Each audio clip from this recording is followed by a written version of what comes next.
But when it comes to a wedding, there are smart ways to spend money and there are just wasteful ways to spend money.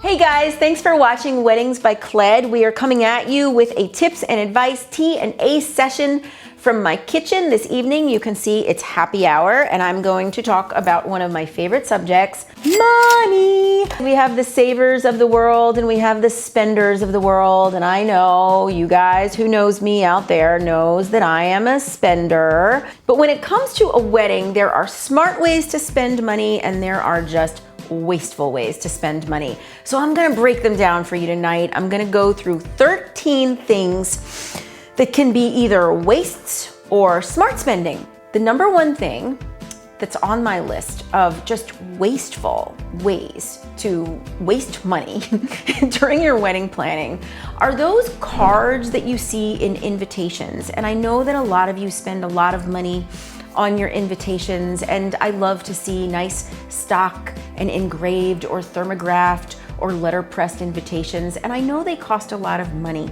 But when you see those little info cards involved with the invitations that may tell you directions to the venue or where to stay or what to do, they are really not necessary. You can save money by just putting that information on your website, and you can save from having a whole extra card printed up and potentially adding to the postage of your envelopes. So there's an area where you can save some dough. Something that I see a lot now that people are plopping a lot of dough on are those little bottles of hand sanitizer at each place setting. I have like 9 bottles of hand sanitizer at the bottom of my purse. I've been collecting them ever since we've started COVID over the last year, and with good reason. I mean, we gotta keep our hands clean. I mean, I have like no skin left on my hands because of the hand sanitizer.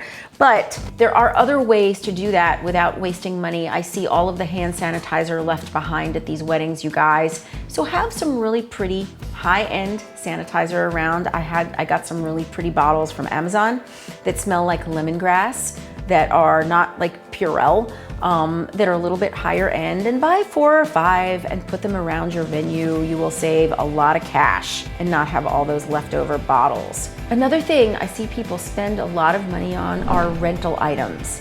And the alternative would be to buy things. Now, there are some things that just make more sense to rent. You probably don't want to buy 150 linen napkins. You probably don't want to buy 24 tablecloths. It's always better to rent those.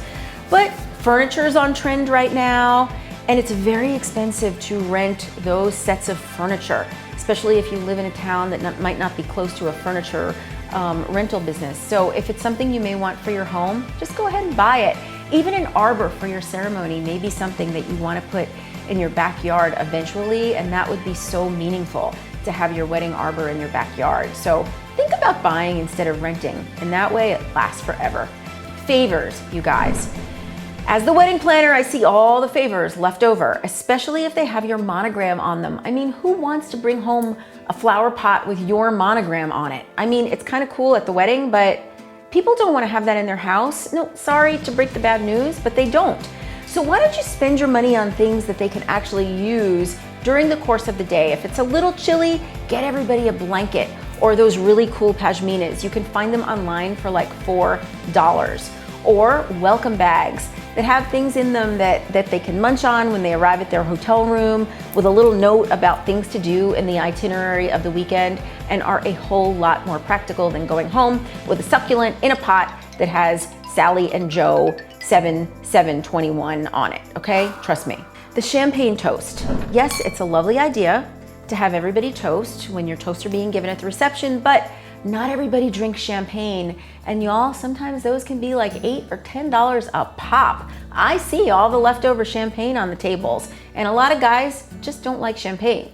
Jacob likes champagne, but a lot of guys just don't like champagne, and a lot of girls don't either. I don't mean to be sexist, but something you may want to do is just bag the champagne and have a really cool specialty drink or a cool smoked cocktail. Those are really on trend right now for the people that want to order one, but not for everyone. Guys, you're spending a lot of money on signs. I know you've heard me talk about signs and we don't need all these signs, but I'm seeing a lot of signs everywhere. And I know the signs are very expensive, but you don't need them all. You know, sometimes you can replace the signs with humans, okay? Did you ever think of that? Like instead of having a sign that says ceremony this way, have one of your ushers stand there and direct people. It's a whole lot more personable. And a lot of times I just see people walk right by the signs. So use your people. So programs.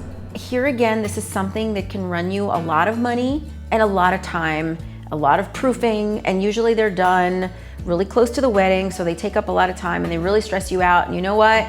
People leave them behind. Do people really care like what the songs are gonna be? They're gonna hear them anyway.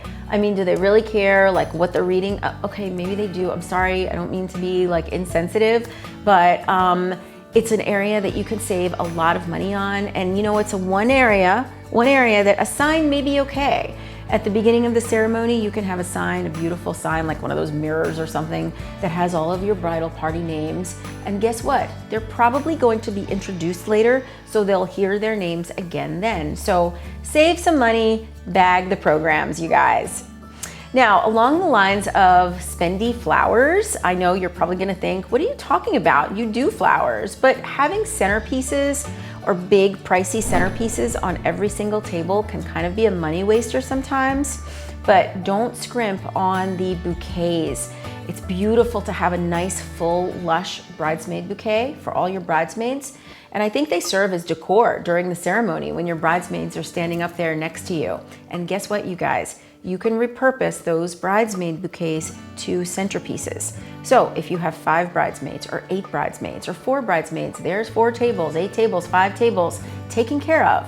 We can just have a pretty vase on the table with water in it, grab that puppy from the bridesmaid after she's done with the ceremony. She doesn't want it anyway. Put it there and voila, you have a centerpiece and you just saved some money.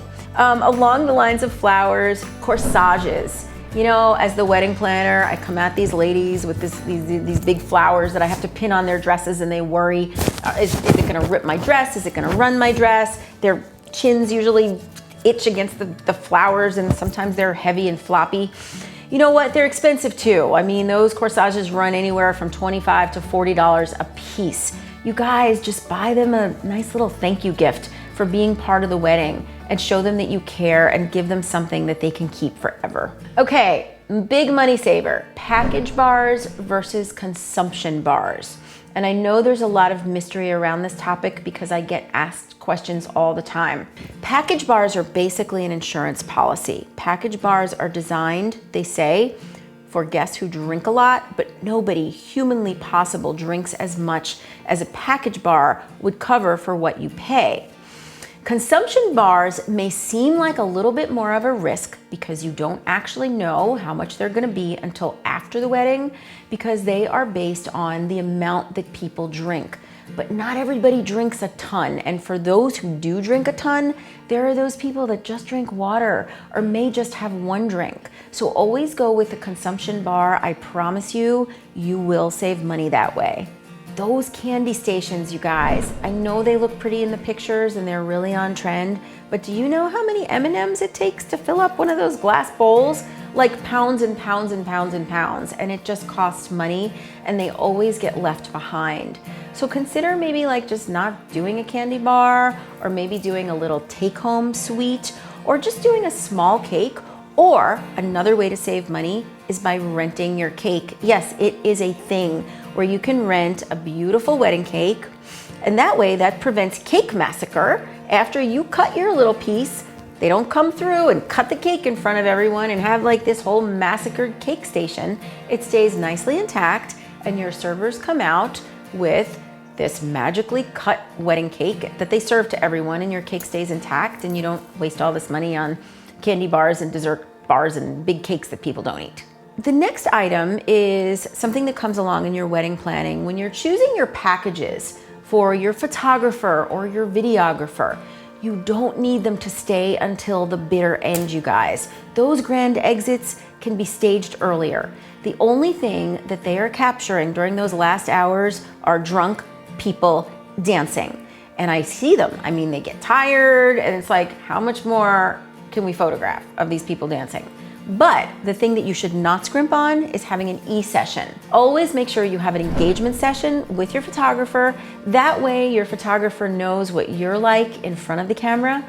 It gives you a chance to get to know each other, and it gives you a photograph that you can use in your save the date cards or your invitations. Now, the last thing is an area that I see money wasted on all the time, and these are impractical and insanely expensive gifts for your bridal party. You guys, do people really need sterling silver flasks with their monograms on them? Do they need sterling silver compacts? I mean, this is kind of like 2003. Let's consider items that we can use that will not just benefit your bridal party by providing them with a gift, but also benefit your wedding pictures. Like those cute little robes or track jackets or cute PJs that you can wear during the picture taking session so that everybody looks really cute, or giving ties to all your groomsmen, something really nice that's not rented, that they can keep forever and remember your wedding and also have to wear on the wedding day. You guys, I hope my 13 items gave you a little bit of insight on where you can save and where you can spend when it comes to wedding planning, because there's a lot of money being laid out, and it's always nice when we can keep a little bit of that cash for ourselves. Thank you so much for watching Weddings by Cled tonight. Please subscribe. It'll bring you fresh new content every single week, and it will help me realize my dreams.